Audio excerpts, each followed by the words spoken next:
India, I believe, is in the middle of a dialogue right now that can have far-reaching consequences on the present and the future.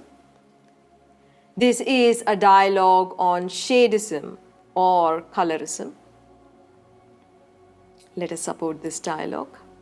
Do you know who the most beautiful woman in Indian history was? Draupadi. Her beauty was such that kings and princes vied to own her as their own. She was not only beautiful in her 20s, her beauty bewitched people even into her late 40s. The bitterness of not being able to own a woman of such beauty was one of the underlying reasons that speared the calamitous Mahabharata war. However, what most Indians don't realize is that Draupadi was a dark beauty. She was not a fair woman, as is falsely portrayed in television serials and movies. That is why she was called Krishna, meaning the dark one. Also, one of the most charming personalities in Indian history was Sri Krishna, once again dark and handsome. I personally consider Mahabharata an important chapter of history that shaped the character of Bharatavarsha. That is why it is called an itihasa, though it might be shrouded in myth and legend. But let us return to one of the pressing issues of social concern in India, shadism. India does not so much reel under racism as much as it is plagued by shadism or complexion-based prejudice. Millions in India are obsessed with complexion. This obsession with fairer skin is not an ancient problem. It is a fairly recent problem. For millennia, India considered men and women of all complexions beautiful. So many of our ancient chants describe the majesty of our goddesses in dark hues. As a nation, our culture for centuries has been influenced by our gods. Yes? Look at Lord Jagannath at Puri in the state of Orissa. Jagannath is one of those unique gods who stands with his brother and sister and not with his wife. Look at those murtis. Jagannath is dark, his brother is fair, and his sister is yellow, all worthy of worship.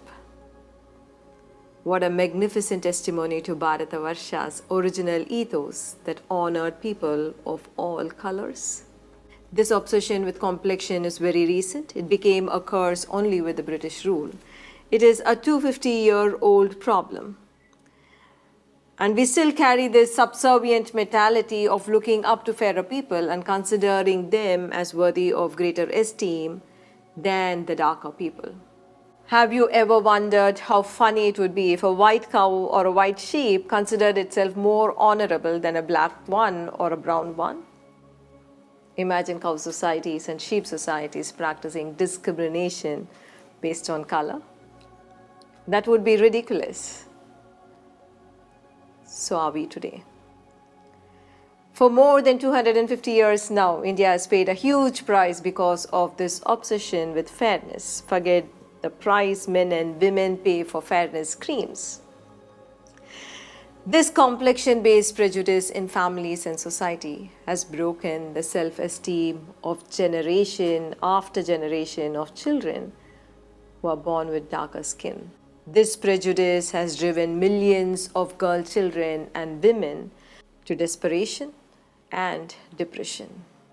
Millions of girls and women have been told by their parents, their in-laws, and their neighbors that they are unlucky and not worthy of love because of their color. Men and women of darker complexion routinely experience body shaming at various levels. Now is the time to end this 250-year-old prejudice. Feeling rejected, looked down upon in childhood, actually leads to very deep emotional wounds. These wounds can negatively alter the brain chemistry of your children for life. Their brains secrete less of happy hormones even in later life. Their genius does not flower completely because of these emotional wounds. They find it difficult to accept and trust appreciation of love given to them. They also find it hard to appreciate and love another freely.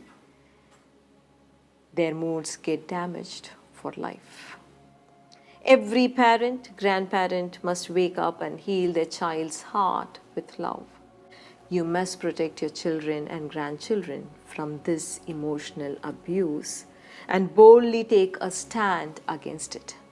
Every aunt and uncle must stop making insensitive remarks based on color. Families must stop treating children with darker complexion as inferior. Every adult, colleague, and neighbor must stop rude comments towards people of darker skin.